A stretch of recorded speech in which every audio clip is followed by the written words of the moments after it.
افسوسناک خبر شامل کرتے ہیں فیصل آباد سے، جہاں 9ویں جماعت کے طالب علم کو اغوا کرنے کے بعد قتل کر دیا گیا۔ ہمارے نمائندہ ظہور بٹو کے مطابق دوسرے روز ریسکیو اہلکاروں نے 17 سالہ نوجوان کی نعش کو روشن والا بائی پاس کے قریب نہر سے نکالا۔ نوجوان کی شناخت حسنین صابر کے نام سے ہوئی، جو مراد کالونی کا رہائشی تھا۔ جواں سالہ بچے کی موت کا سن کر علاقہ میں کوہرام مچ گیا، ہراں خشکبار تھی۔ افسوسناک واقعہ کا مقدمہ والد کی مدعیت میں تھانہ ڈی ٹائپ میں درج کر لیا گیا۔ پولیس تھانہ ڈی ٹائپ ملزمان کی تلاش میں کوشاں ہے، تاہم اصل ملزمان میں سے کسی کی بھی گرفتاری عمل میں نہیں آ سکی۔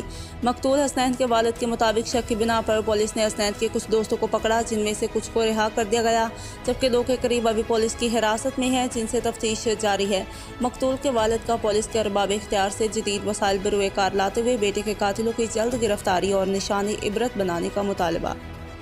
میں صابر علی، میرا بیٹا حسنین صابر اتوار کی رات گھروں سامان لین واسطے نکلیا، واپس نہیں آیا۔ منگل کی صبح 8:30 بجے سانوں وہ نہر دے وچوں لاش ملی ہے۔ لاش ਨੂੰ ਪੁਲਿਸ ਵਾਲਿਆਂ ਨੇ ਪੋਸਟਮਾਰਟਮ ਵਾਸਤੇ ਲੈ ਕੇ ਚਲੇ ਗਏ ਨੇ ਲੈਡ ਹਸਪਤਾਲ ਦੇ ਵਿੱਚੋਂ ਉਹਦਾ ਜੋ ਵੀ ਸਵੈਬ ਵਗੈਰਾ ਲੈਣੇ ਸੀ ਉਹ ਲਾਹੌਰ ਭੇਜੀ ਲੈਬਾਰਟਰੀ ਵਾਸਤੇ। ਪੁਲਿਸ ਸਾਡੇ ਨਾਲ ਬੜਾ ਤਾਉਨ ਕਰ ਰਹੀ ਹੈ। ਪੁਲਿਸ ਵਾਲਿਆਂ ਨੇ ਬਹੁਤ ਸਾਰੇ ਤਾਂ ਸ਼ਾਮਲੇ ਤਫਤੀਸ਼ ਕੀਤੇ ਨੇ, ਬੱਚੇ ਕਰਦੇ ਪਏ ਨੇ ਆਪਣੇ ਤਰੀਕੇ ਨਾਲ। ਸਾਡਾ ਮੁਤਾਲਬਾ ਹੈ ਕਿ ਪੁਲਿਸ ਦੇ ਆਲਾ ਅਫਸਰਾਂ ਜਿੰਨੇ ਵੀ ਨੇ ਉਹ ਆਲਾ ਆਲਾਤ ਜਦੀਦ ਟੈਕਨੋਲੋਜੀ ਨੂੰ ਇਸਤੇਮਾਲ ਕਰਦੇ ਹੋਏ ਸਾਡੇ ਕਾਤਲਾਂ ਨੂੰ ਪਕੜਨ 'ਚ ਹੈਲਪ ਕਰਨ।